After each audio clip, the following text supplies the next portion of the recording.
ପିଲାମାନେ ଆଜି ମୁଁ ତୁମମାନଙ୍କ ପାଇଁ ବିଗତ ବର୍ଷର ପଞ୍ଚମ ଶ୍ରେଣୀ ଗଣିତ ମୌଖିକ ପ୍ରଶ୍ନ ନେଇ ଆସିଛି। ଆଜି ଏହାର ଆଲୋଚନା କରିବା। 51 ପ୍ରଶ୍ନ, କେତୋଟି ଦଶାଂଶ ମିଶିଲେ 1 ହେବ? ଦଶାଂଶ ମାନେ କ'ଣ ପିଲାମାନେ? ଦଶାଂଶ ଅର୍ଥ 1/10। କେତୋଟି 1/10 ମିଶିଲେ 1 ହେବ? ତା ଅର୍ଥ କେତୋଟି? ଉତ୍ତର କେତେ ବାହାରିବ? 10ଟି। ଦେଖ ପିଲାମାନେ କ'ଣ କରିବା, 1/10ରେ ଯଦି ଆମେ 10 ଗୁଣିଦେବା କଟିଗଲା, କେତେ ହେଲା? 1। ତେଣୁ 10ଟି ଦଶାଂଶ ମିଶିଲେ 1 ହେବ।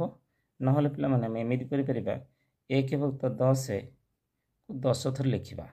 1/10 1/10 ଏଇଭଳି 10 ଥର ଲେଖି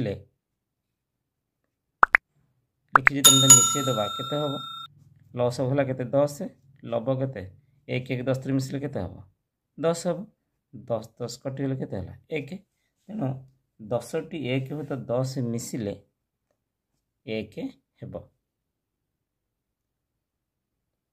2 ନମ୍ବର ପ୍ରଶ୍ନ, 5 କିଲୋମିଟର ଯେ କେତେ ଡେକାମିଟର? ଆମେ ଜାଣିଛନ୍ତି ପିଲାମାନେ 1 କିଲୋମିଟର ହେଉଛି 100 ଡେକାମିଟର। 5 କିଲୋମିଟର କେତେ ଡେକାମିଟର ହେବ? 100 ଗୁଣନ 5 ସମାନ 500 ଡେକାମିଟର। 3 ନମ୍ବର ପ୍ରଶ୍ନ, 250 ମିଲି ପଳାରେ କେତେ ଥର ପାଣି ଢାଳିଲେ 1 ଲିଟର ପଳା ପୂର୍ଣ୍ଣ ହେବ? ଆମେ ଜାଣିଛନ୍ତି ପିଲାମାନେ 1 ଲିଟର ଯେ 1000 ମିଲିଲିଟର। 1 ଲିଟର ହେଉଛି 1000 ମିଲି। ତା ଅର୍ଥ କେତେ ଥର 250 ମିଲି ଢାଳିଲେ 1000 ମିଲି ହେବ? ତା ଅର୍ଥ ଆମେ କ'ଣ କରିବା, 1000ରେ ଆମେ 250 ହରିଦେବା। ହରିଦେଲେ କେତେ ହେଲା? 4। ତା ଅର୍ଥ 250 ମିଲି ପଳାରେ 4 ଥର ପାଣି ଢାଳିଲେ 1 ଲିଟର ପଳା ପୂର୍ଣ୍ଣ ହେବ। 4 ନମ୍ବର ପ୍ରଶ୍ନ, ଗୋଟିଏ ମାସରେ କେତୋଟି ପୂର୍ଣ୍ଣ ସପ୍ତାହ ଥାଏ? ଗୋଟିଏ ମାସରେ 4ଟି ପୂର୍ଣ୍ଣ ସପ୍ତାହ ଥାଏ। 5 ନମ୍ବର ପ୍ରଶ୍ନ, 8 ସେମି ଦୈର୍ଘ୍ୟ ଏବଂ 7 ସେମି ପ୍ରସ୍ଥ ବିଶିଷ୍ଟ ଏକ ଆୟତକ୍ଷେତ୍ରର କ୍ଷେତ୍ରଫଳ କେତେ? ଆମେ ଜାଣିଛନ୍ତି ପିଲାମାନେ ଆୟତକ୍ଷେତ୍ରର କ୍ଷେତ୍ରଫଳ ହେଉଛି କ'ଣ ସୂତ୍ର? ଦୈର୍ଘ୍ୟ ଗୁଣନ ପ୍ରସ୍ଥ ବର୍ଗ ଏକକ। ତେଣୁ ଏହାର ଦୈର୍ଘ୍ୟ କେତେ ଦେଇଛି? 8 ସେମି ଦେଇଛି, ପ୍ରସ୍ଥ ଦେଇଛି 7 ସେମି।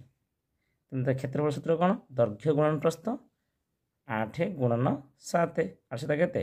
56। 56 ବର୍ଗ ସେମି। ବର୍ଗ ସେମି। 6 ନମ୍ବର ପ୍ରଶ୍ନ, ଗୋଟିଏ ଶ୍ରେଣୀରେ 0.7 ଅଂଶ ବାଳକ, ତେବେ ସେ ଶ୍ରେଣୀରେ କେତେ ଅଂଶ ବାଳିକା? ମନେକର ଶ୍ରେଣୀର ମୋଟ ପିଲା ସଂଖ୍ୟା ହେଉଛି 1 ଅଂଶ। 1 ଅଂଶରୁ 0.7 ଅଂଶ ହେଉଛି ବାଳକ। ତେବେ ବାଳିକା ସଂଖ୍ୟା କ'ଣ କରିବା?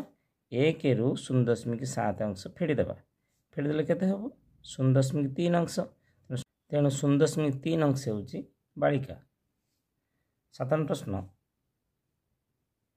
13ର ମୂଳ ସଂଖ୍ୟା କେତେ ବା 13ର କି ନମ୍ବର କେତେ?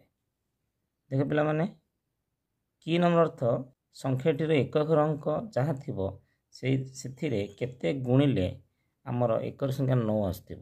ତ 13 କେତେ ଗୁଣିଲେ 9 ଆସିବ? 13 3 ଗୁଣିଲେ 9 ଆସିବ। 3 3 9, 3 କେ 3 39।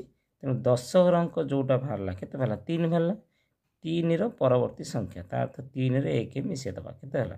4। ତେଣୁ 13ର ମୂଳ ସଂଖ୍ୟା ବା କି ନମ୍ବର ହେଉଛି 4। 8 ନମ୍ବର ପ୍ରଶ୍ନ, 2.5 ଘଣ୍ଟା ଯେ କେତେ ମିନିଟ୍? ଆମେ ଜାଣିଛନ୍ତି ପିଲାମାନେ 1 ଘଣ୍ଟା ହେଲା 60 ମିନିଟ୍। 2.5 ଘଣ୍ଟା କେତେ ମିନିଟ୍ ହେବ? 60 ଗୁଣନ 2 ଯୁକ୍ତ 30 ମିନିଟ୍ ମିଶିଲେ କେତେ ହେବ? 120 ମିନିଟ୍ ଯୁକ୍ତ ଅଧଘଣ୍ଟା ପାଇଁ 30 ମିନିଟ୍ ମିଶିଲେ କେତେ ହେଲା? 150 ମିନିଟ୍। 2.5 ଘଣ୍ଟା ହେଉଛି 150 ମିନିଟ୍। 9 ପ୍ରଶ୍ନ, 7ଟି ପେନସିଲର ଦାମ 13 ଟଙ୍କା ହେଲେ 28ଟି ପେନସିଲର ଦାମ କେତେ? ତାହେଲେ ଦେଖ, 7ଟି ପେନସିଲ ଦାମ କେତେ? 13 ଟଙ୍କା। ଯେ 28ଟି ପେନସିଲ, 7ରେ କେତେ ଗୁଣ 28?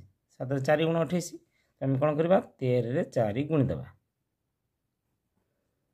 13 ଚଉ 52। 52 ଟଙ୍କା। ଯଦି 7ଟି ପେନସିଲ ଦାମ ଯଦି 13 ଟଙ୍କା ହୁଏ, 28ଟି ପେନସିଲ ଦାମ 52 ଟଙ୍କା ହେବ। 10 ନମ୍ବର ପ୍ରଶ୍ନ, 1 ଗ୍ରାମ ଯେ କେତେ ମିଲିଗ୍ରାମ? 1 ଗ୍ରାମ ହେଉଛି 1000 ମିଲିଗ୍ରାମ।